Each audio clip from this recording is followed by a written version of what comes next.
Assalamualaikum warahmatullahi wabarakatuh. Alhamdulillahirrabbilalamin.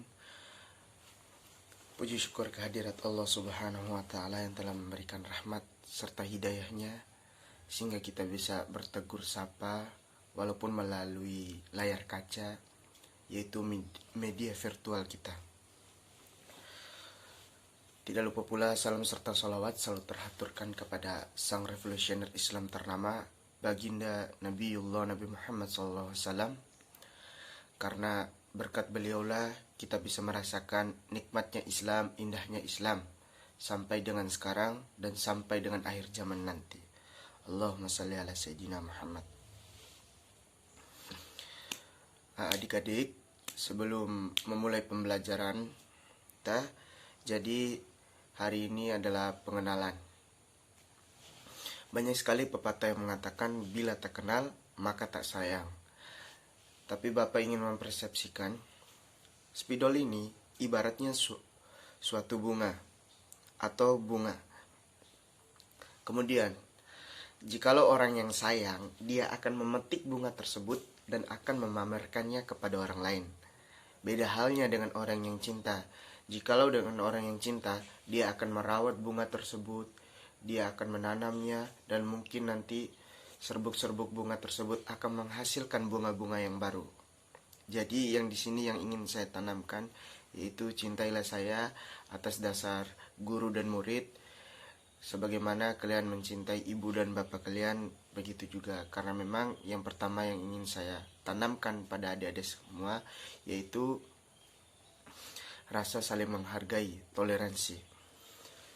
Nah, adik-adik sekalian, di pertemuan kali ini kita akan belajar mengenai Al-Quran, sumber hukum yang mutafak, yaitu sumber hukum yang sudah disepakati. Sebelum masuk ke pembelajaran, saya mengharapkan adik-adik sudah membaca semua buku yang sudah dibagikan oleh Pak Lalu Haidir. Itu dibaca semua ya, mulai dari halaman pertama sampai dengan halaman akhir. Karena memang dengan membaca kita bisa mengubah dunia, dan dengan membaca kita bisa melihat dunia. Baik adik-adik, di pertemuan kali ini kita akan bahas materi tentang sumber hukum Islam yang mutafak, yang disepakati, yaitu subtemanya yaitu Al-Quran. Tentu secara umum kita mengetahuinya Al-Quran itu adalah sebagai kitab, sebagai tempat ladang pahala untuk mencari pahala, yaitu dengan membacanya. Tapi secara spesifik Al-Quran itu adalah pedoman, yang dimana kalau kita analogikan dengan Indonesia itu hukumnya yaitu undang-undang, sedangkan kita orang Islam hukumnya adalah Al-Quran, yang dimana bedanya undang-undang dengan Al-Quran, undang-undang selalu direvisi tiap tahun menyesuaikan dengan kadar zamannya, sedangkan Al-Quran itu semuanya sesuai dengan zaman, dari zaman Nabi Muhammad sampai dengan sekarang, dan sampai dengan di akhir nanti kita hidup dan akhir dari semua alam semesta ini, Al-Quran tetap sebagai pedoman kitab kita dan tanpa ada revisi sedikit pun. Baik adik-adik, di sini Bapak ingin merefleksi terkait materi Al-Quran yang kalian pahami. Saya ingin kalian membuat tugas tentang apa sih yang kalian pahami tentang Al-Quran. Itu tugas yang nomor 1. Kemudian tugas yang nomor 2, kenapa Al-Quran dikatakan sebagai sumber hukum Islam yang pertama, sedangkan ada kitab-kitab yang lain terdahulu.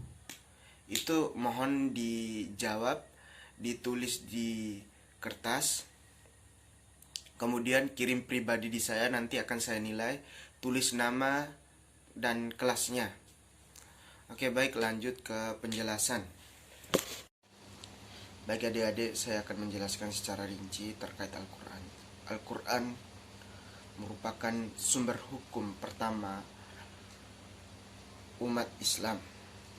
Al-Quran diturunkan secara berangsur-angsur, mulai dari Allah Subhanahu wa Ta'ala, kemudian diberikan ke Jibril, baru disampaikan kepada Nabi Muhammad. Kemudian Nabi Muhammad menyampaikan kepada seluruh umat Islam, dan Al-Quran masih bertahan. Dan Al-Quran diturunkan dengan bahasa Arab. Sebenarnya jikalau kita pertemuan offline, saya akan membahas juga sejarah turunnya Al-Quran dan kenapa Al-Quran juga diturunkan di Jazirah Arab sana. Untuk lebih ringkasnya, di pertemuan kali ini saya tutup saja, karena nanti akan saya bahas secara lengkap di pertemuan offline kita. Jadi untuk adik-adik, siapkan jawaban dari 2 pertanyaan yang sudah saya lontarkan tadi. Mungkin banyak maaf kurang dan lebihnya, dan penjelasan saya sangat singkat. Sekian, wallahul muwafiq ila aqwamit thoriq. Assalamualaikum warahmatullahi wabarakatuh.